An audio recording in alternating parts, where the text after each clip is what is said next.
gingerbread's biggest enemy is moisture.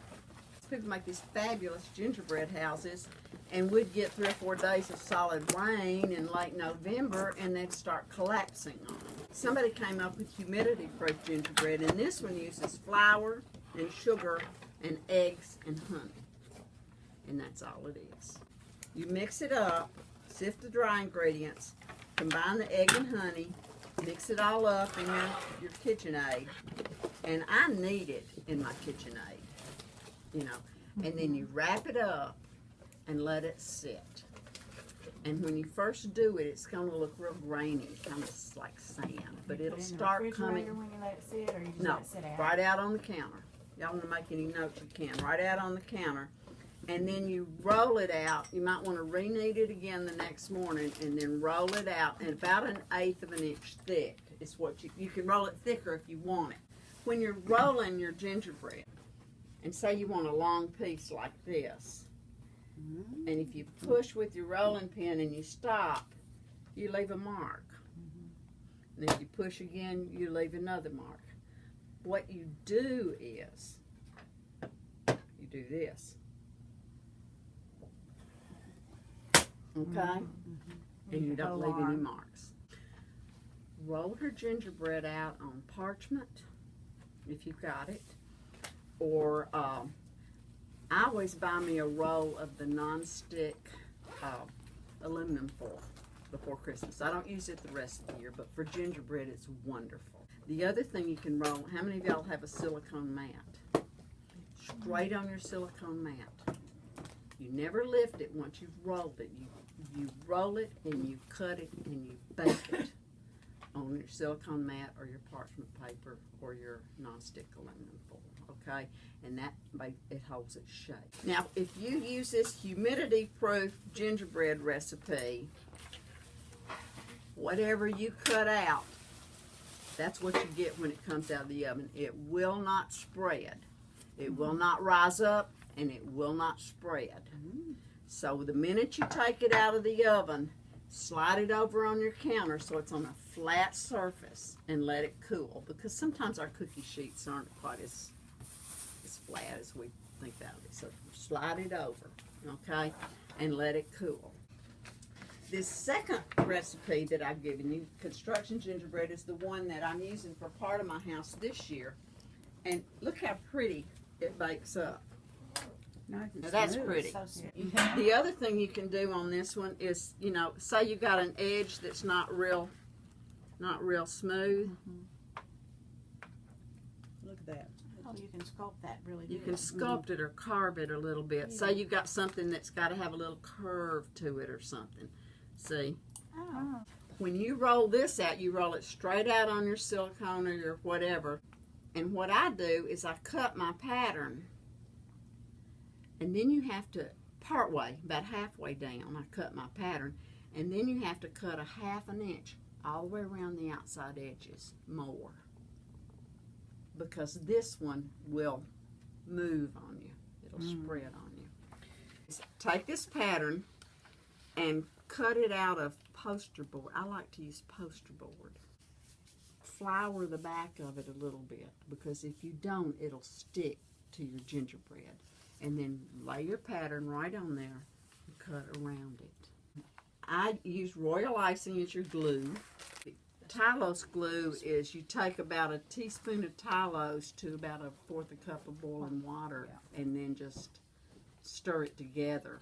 You can make it thicker or thinner, whatever you want to. But that's a good, that way, if say you got something you want to glue on, your gingerbread, but you don't want the white icing showing, then that would work. Good.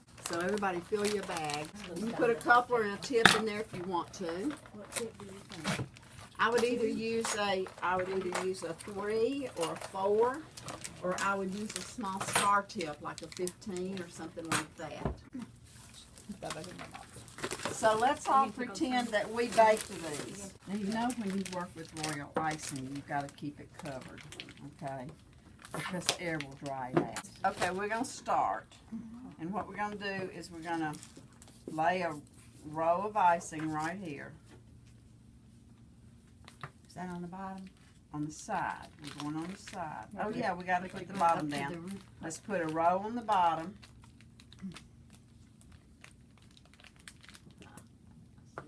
Because we're going to set it on the thing. On the board. And let's stick our fingers in it real good.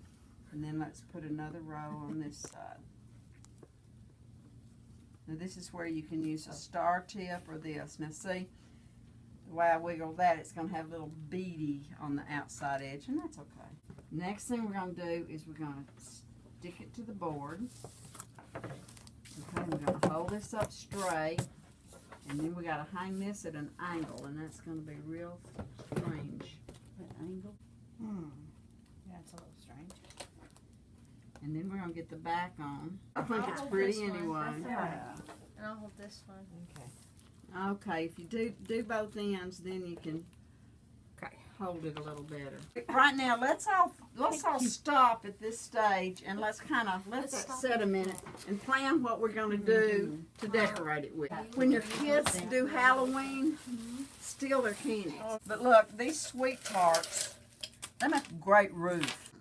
Or they would make paving stones or anything you want them to do. But I have actually made roofs out of chewing gum.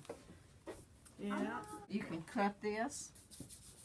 When I did the Mother Goose Village, a lot of my roofs they looked like the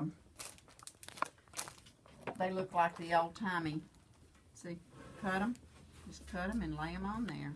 Now, you know, at What is Halloween, that? they're going to come out It's with that chewing gum. bubblegum Can you believe grass. it? Oh. Have y'all seen that? No, but we'll buy some. Definitely buy some. It looks like it's that's grass. Go when all the Halloween Easter, candy Easter. goes. This is Easter. Okay, baby. when Easter and Halloween candy, they put out all the stuff that's not there. Go through there and find cool stuff. I can do that. But see, that works. This stuff comes in pink and blue and green and orange, if I remember right. Then, if you need a straight candy sticks, Cracker Barrel, every color. And all of this stuff will stick on just fine with royal icing. Fruit Loops. Fruit Loops, all the colors. All the colors in Fruit Loops. So be sure and look in the cereal aisle and look in the cracker aisle. And the other thing you might want to do when you get it this far, okay, come back in behind it.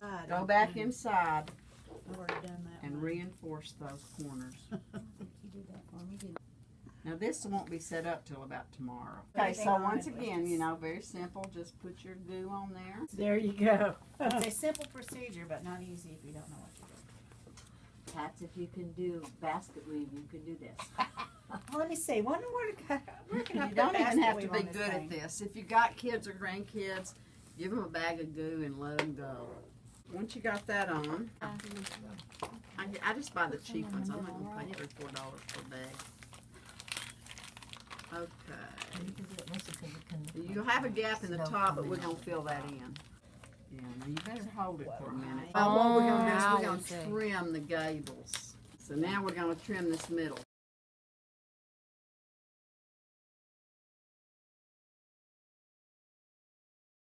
Okay, let me tell you another trick. On these straight up and sound sides, go to your pantry and get a can of beans.